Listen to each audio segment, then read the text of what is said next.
কাজিৰঙাত আৰম্ভ যিহেতু চৰকাৰৰ তিনিদিনীয়া চিন্তন বৈঠক প্ৰথম দিনাই উপস্থিত হৈছে প্ৰখ্যাত সদগুৰু আধ্যাত্মিক মনোভাৱেৰে দেশৰ বাবে কাম কৰিবলৈ উপস্থিত মন্ত্ৰী বিধায়কক তেখেতে আহ্বান জনাইছে মুখ্যমন্ত্ৰীকে ধৰি মিত্ৰ দলৰ নেতা বিধায়কো উপস্থিত হৈছে চিন্তন বৈঠকখনত তিনিদিনীয়াকৈ অনুষ্ঠিত হৈছে ৰাজ্য চৰকাৰৰ চিন্তন শিবিৰখন কাইলৈ চিন্তন শিবিৰত অংশগ্ৰহণ কৰিব গুৰু ৰবিশংকৰে সেভ সয়েল মুভমেন্টৰ এক বুজাবুজি চুক্তিত স্বাক্ষৰিত হ'ব এই বৈঠকত ইয়াৰ উপৰিও বৈঠকত উপস্থিত থাকিব উত্তৰ প্ৰদেশৰ আৰু অন্ধ্ৰ প্ৰদেশৰ মুখ্য সচিব কৰ্ণাটকৰ আয়ুক্তগৰাকী মুখ্য বক্তা হিচাপে উপস্থিত থাকিব আমি এই মুহূৰ্তত পোনপটীয়া সম্প্ৰচাৰ দেখুৱাবলৈ চেষ্টা কৰিম কাজিৰঙাৰ পৰা য'ত চিন্তন বৈঠক হৈ আছে to design such things for you. We can talk to them. I don't know, I have not spoken to them, but I know they are competent to do such things. In small scale, certain aspects of this has been done in Karnataka, but very small scale, not sweeping. If you do these things, your burden of daily managing all these things are over, you can focus on the development of the state, you can take a focus on upgrading life in this state rather than going on keeping silly records which anybody could keep. Today a computer could keep that, you know. Let somebody who is good at those things do that. I hope I have not overstepped my… No. Tomorrow, in fact, we are inviting people from Karnataka to talk about all this. Okay, that's nice. If you have any questions, any kind of question, please, I'll take a few questions.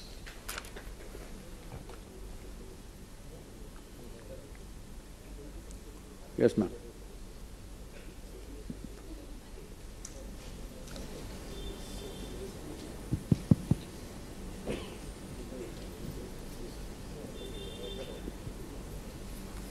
Namaskaram, Sadhguru. Namaskaram, Sadhguru.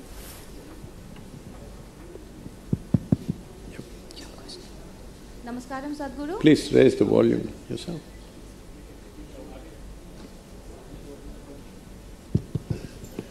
Namaskaram, Sadhguru. Sir, it's more than a blessing to have the opportunity to see you, sir. My eyes just keep welling the moment I see you, the moment I hear you. Sadhguru, I have one question. The idea of spirituality where we become all-inclusive and the practice of killing in Devi temples seems to be counterintuitive to me, Sadhguru. I have heard you talking about a certain technology where we can appease the Devi without doing the killings. So, Sadhguru, it's my request that that technology must be taught to all the Pandits in our temple so that we can appease the Devi without doing the killings. And Sadhguru, it's my request, we need you, we love you. We would like you to come more often to Northeast India. Well, your youth and truths, IIT Guwahati can be taken up, sir. So Thank you so much. About the sacrifices that are done in the temple, I know there are people who are for it and against it, but I want you to understand, people who are against it, the nations and cultures who are against it, are the people who slaughter maximum number of animals on the planet. Hello?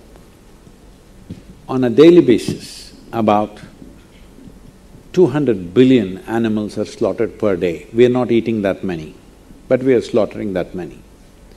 So the only thing you're asking is, why should it be done in the temple, why can't we do it in the slaughterhouse? I really don't understand that question. Anyway, people are eating it. If they're going to stop eating and stop all the slaughter, that is different. Anyway, you're slaughtering it somewhere. Somebody wants to offer it to their gods and then eat it, I don't see what is the problem. Because anyway, in the slaughterhouse, hundreds of animals are being slaughtered in every slaughterhouse, isn't it? So, I don't think you should mess with that because consecrations are of different kinds. There are certain consecrations which are done without that sacrifice, the deity will diminish. They won't let that happen because they've put their lives into it. So, I don't think you should go that. If your concern is for animals being slaughtered, is it a concern? Animals being slaughtered or it's slaughtered in the wrong place? Yes, slaughter is the concern. If slaughter is the concern, You must see how to reduce the number of animals which are being slaughtered in the slaughterhouse, not in Kamakya temple, all right? They're only once a year they're doing it, right? Hello? We do daily, but 5 or 6. Okay. But in Guwahati, But those animals are eaten by human beings? Yes, then what's the problem? Anyway, they're going to eat. They offer the life energy to their deity and eat the flesh. You want it to be slaughtered without any ceremony in the slaughterhouse. Please don't do that, because these kind of values are coming from the West when they are the ones who are killing the maximum number of animals and human beings, if you ask me. So, I mean, these are sensitivities which are picked up from newspapers and magazines. Please look at it with your heart. Tell me, is it better that… I'm not saying I'm for slaughter. If it could be done without it, it's fine, because it doesn't affect my food, all right? But a tiger will kill. Similarly, there are human beings who are still in that mode of diet. It's not for me to decide, you should not eat this, you should not eat that. We will tell you one day when you have a coronary heart problem, your doctor will tell you, don't eat meat. Then of course, you will do, whether the meat comes from the temple or the slaughterhouse, you cannot eat, that is fine with me. But anyway, when you're eating, people want to make use of the life energies and then eat the flesh. I don't see what's the issue about that. You don't like to go to the temple, don't go somewhere else where only coconuts are broken.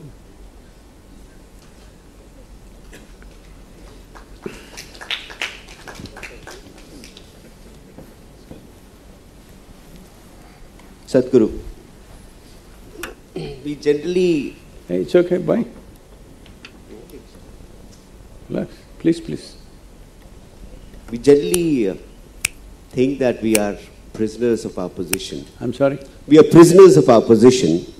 Generally, this is the thought that and philosophy which pervades all of us, that we are what our position so demands.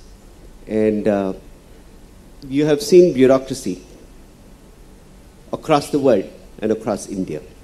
And like the bureaucracy is supposed to be like potatoes in a dish which changes with time. What do you think we should be in the changing situation? What do you think we should be? How do we escape the prison that we ourselves are in? You're a prisoner of your position was not said by me. Well, if you're feeling that way, it's fine. You're not entirely wrong, partially. Partially it's true, but not entirely true, isn't it? So, whatever positions we hold determine a few things that we do. How we do, what we do, yes. But how I am, nobody can determine, isn't it? You're a bureaucrat. What ministry? I'm sorry? I look after skill and labor. I'm sorry? I look after skill and labor. Skill. So, if you do skill and labor joyfully, is your minister going to fire you? I'm asking. As long as you're doing your job, whether you're joyful or miserable, is it going to keep your job or get you promotion or get you demoted or anything like that? No, I'm just saying, your position to some extent decides what you do. Because you're doing skill and labor, you can't suddenly go and do culture and music and dance, all right? You have to do skill and labor. They expect you to do that. In that sense, you're a prisoner. But I wouldn't say that, because you've chosen to be there in some way. But the important thing is, neither your minister, nor your chief minister, not your prime minister, not even God can decide whether you do your job joyfully or miserably, yes or no? That you must determine, that you do it the way you want to do. If you do it with involvement and joy, work will be a fantastic experience. Otherwise, you will definitely feel like a prisoner. See, this like this. Can I tell you a story? This happened.